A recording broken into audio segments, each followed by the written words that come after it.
کیا آپ جانتے ہیں کہ مسجد کے سامنے ناچ گانے کی وجہ سے ایک بھیانک عذاب آیا؟ اللہ کے گھر کے پاس ایسی حرکتیں کرنا قبول نہیں کیا جاتا۔ اور اس کے بعد کیا ہوا؟ اس ویڈیو میں ہم آپ کو بتائیں گے کہ کس طرح سے ایک غلطی نے پورے علاقے میں بھگدڑ مچائی اور انسان کو اللہ کی طرف سے کس کڑی سزا کا سامنا کرنا پڑا۔ ویڈیو کو آخر تک دیکھیے اور جانیں اس واقعے کا سچ۔ تو آئیے دوستو، جانتے ہیں اس چونکانے والی گھٹنا کے بارے میں اور کیسے اس ناسمجھ حرکت کا عذاب سامنے آیا۔ ویڈیو شروع کرنے سے پہلے ہم آپ سے تعارف کرنا چاہیں گے کہ اگر آپ پہلی بار ہمارے چینل پر آئے ہیں تو محبوب ہو کر سبسکرائب کر لیں اور بیل آئیکن کو بھی دبا دیں۔ پیارے دوستوں، آج کے ماحول میں آپ دیکھتے ہوں گے کہ جہاں جہاں مسجدیں ہیں، جہاں اللہ تبارک و تعالیٰ کی عبادت کی جاتی ہے اور مسلمان نماز ادا کرتے ہیں، وہیں جب کوئی بارات یا باجا بجانے والا مسجد کے سامنے سے گزرتا ہے تو وہ اکثر لوگ جان بوجھ کر تیز آواز میں باجا بجاتے ہیں اور ناچ گانے میں مشغول ہو جاتے ہیں۔ اس طرح سے وہ اللہ کے گھر مسجد کی حرمت کو نقصان پہنچانے کی کوشش کرتے ہیں۔ پیارے دوستوں، ایک واقعہ ہے جو اس وقت بہت تیزی سے وائرل ہو رہا ہے۔ وہ حضرت صابر کلیری رحمت اللہ علیہ کا ہے۔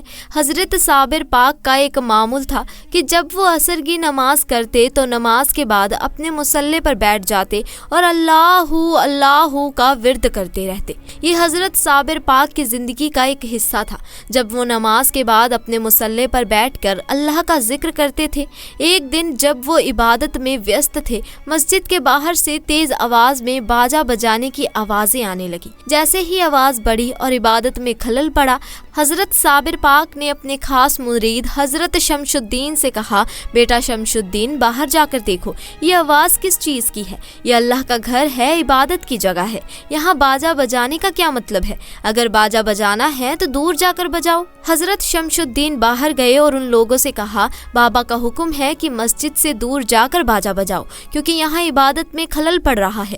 لیکن ان لوگوں نے جواب دیا، جاؤ بابا سے کہہ دو کہ وہ اپنا کام کریں اور ہمیں بھی اپنا کام کرنے دے۔ شمس الدین نے انہیں بہت سمجھایا لیکن انہوں نے کوئی دھیان نہیں دیا۔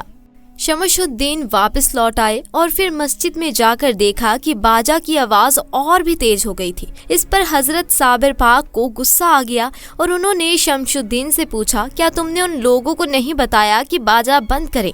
شمس الدین نے جواب دیا، بابا میں نے کہا تھا، لیکن انہوں نے کہا کہ بابا سے کہہ دو کہ اپنا کام کریں اور ہمیں ہمارا کام کرنے دے۔ اتنا سنتے ہی حضرت صابر کلیاری کو غصہ آ گیا اور اسی غصے میں انہوں نے شمس الدین سے کہا، بیٹا شمس الدین، سامنے جو میرا پانی پینے کا پیالہ رکھا ہے جو سیدھا ہے، تم جا کر اسے الٹ دو۔ جیسے ہی صابر پاک نے یہ کہا، حضرت شمس الدین نے وہ پیالہ الٹ دیا اور پھر سب لوگ اللہ کا نام لینے لگے اور اللہ اللہ کا ذکر کرنے لگے۔ تھوڑی ہی دیر بعد باہر سے چیخ پکار کی آوازیں آنے لگی۔ حضرت شمس الدین دوڑتے ہوئے باہر گئے اور دیکھا کہ دو بڑے پہاڑ دونوں اور سے آ رہے ہیں اور لوگوں میں چیخو پکار مچی ہوئی ہے۔ ایسا لگ رہا تھا کہ یہ پہاڑ سبھی کو رون دیں گے اور سب ان کے نیچے دب جائیں گے۔ اس منظر کو دیکھ کر حضرت شمس الدین نے حضرت صابر پاک کے پاس جا کر کہا، ان لوگوں کو معاف کر دیجئے، نہ جانے کہاں سے یہ دو بڑے پہاڑ آ رہے ہیں اور اگر آپ انہیں معاف نہیں کریں گے تو یہ لوگ مر جائیں گے۔ ادھر جو باہر ناچ گانا کر رہے تھے انہیں بھی سمجھ میں آ گیا کہ انہوں نے بابا کی نافرمانی کی ہے اور اسی وجہ سے یہ دونوں پہاڑ آ رہے ہیں۔ وہ جلدی سے نہا دھو کر مسجد کے باہر آ کر بابا سے معافی مانگنے لگے۔